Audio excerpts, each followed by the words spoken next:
Mom wants stepdad to adopt me so she can inherit me, by user no explanation 4609. What the title says. My parents are divorced and I now live 100 meters away from my mom and stepdad, oh joy. Mom has on several occasions suggested/insisted that my stepdad adopts me, F32 unmarried and with no children. Her reason is that if you die before me, your dad gets half of what you own. According to her, she deserves all of what I have earned/achieved in my life even though she had helped me earn exactly 0% of it while also making my life 2000% harder. She thinks this is 100% sane behavior but it doesn't feel like it to me.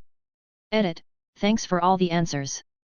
I live in Scandinavia, and I will be looking into writing a will and what/who I can include and exclude.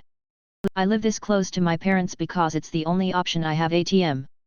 They own the house I live in and I rent it from them. Moving here was at the absolute bottom of the list of options but it's this or living nowhere. It's very hard to find a place here, but I am working on it, hopefully in the future I won't even live in the same country. Karen called the cops on my service dog and accused me of being too young to be disabled again, by user throwaway 975320. So. I saw the Karen with her child again. But this time in Walmart while I was grocery shopping. I made the mistake of ignoring my dog when she was alerting to my heart rate. I genuinely thought she wanted the sandwich I was eating. Boy was I ever wrong. I ended up really dizzy and out of breath and had to sit down in the corner of the store while she was doing deep pressure therapy. I must have been on the floor for about 10 minutes. During that time, a staff member at Walmart came over to check on me and ask if I was all right. They gave me a free bottle of water as well and I am very appreciative of that. Anyways, while I was down, the same child saw me again from a distance and had another meltdown. The child's mom already explained to me last time that her daughter had autism. She was screaming and crying about my dog being there because she was terrified. I can understand why she may be scared because my dog is by no means small. She's a 115 pounds female cane corso. Aside from alert and response, she's also trained for mobility assistance. Her breed isn't typically used as a service dog but she was a natural. I got her as a pet dog and she became the service dog I needed. She's 100% good girl. This woman did not leave the store with her child that was having a meltdown.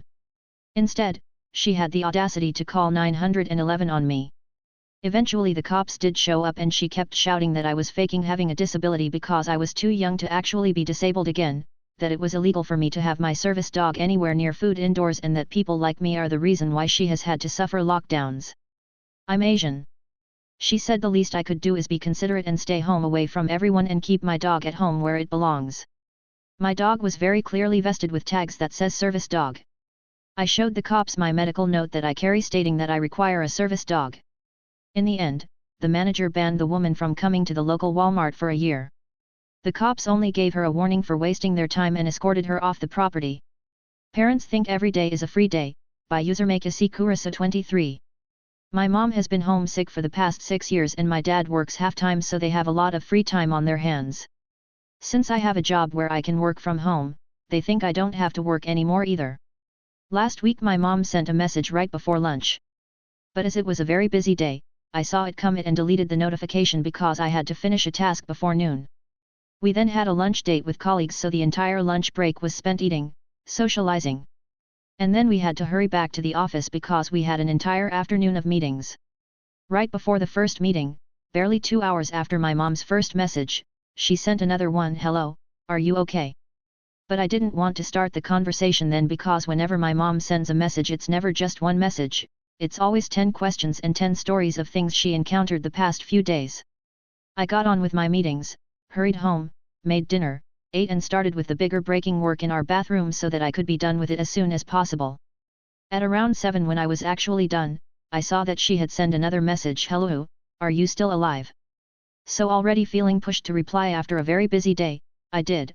I told her that I had been very busy and would be the next few days. Without any regard to my busy days she started to bombard me with all the questions she had wanted to ask during my workday. It took me over an hour to discuss those. I just don't get how she would expect me to free my time for that during a workday to begin with. Entitled Mum told me not to talk to my brother so I stopped, by user hands96. I, 26F, have 3 siblings 25M, 23F and 11M. My mother has a strained relationship with all her older children stemming from emotional to physical abuse. In January my mother and I had a fight because she constantly jokes about how she only likes my youngest brother because us three big kids were insane and too hard work. Honestly, you can tell she does indeed treat him differently. She makes his lunches and all his meals. Whereas we had to make our own lunches for school from first grade so she could sleep longer. The same for breakfast and sometimes dinner if she was tired from her day. This is a petty example, but it's an easy one to show that she does treat him different than us.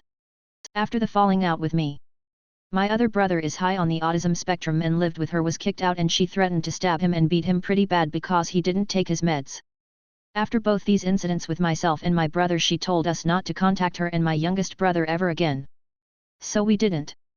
It's been months no contact, and now she's complaining to my grandparents that my youngest brother is upset because we've not been talking, but she told us to stay away, which we can prove, and we're just complying. Buying my first house, worried my parent will use it as a timeshare, by user deep technology. She, helped with down payment, mortgage would be in my name. There's no written or verbal agreement between us. I'm worried that she intends on using it as a vacation home and staying over when she travels, if not thinking low-key the house belongs to her. If it was like 2 or 3 weekends a year I wouldn't mind, but as she's retired there's nothing stopping her from showing up, staying for a week or more, multiple times a year. I'm already imagining her inviting her friends over without my permission. And frankly, I'm gonna lose my mind if something like that happens. How do I approach this? I'm pretty sure she's gonna be salty if I refuse to give her the keys, but it should at least deter her from randomly showing up at the house. Anything to keep her toxic energy at bay.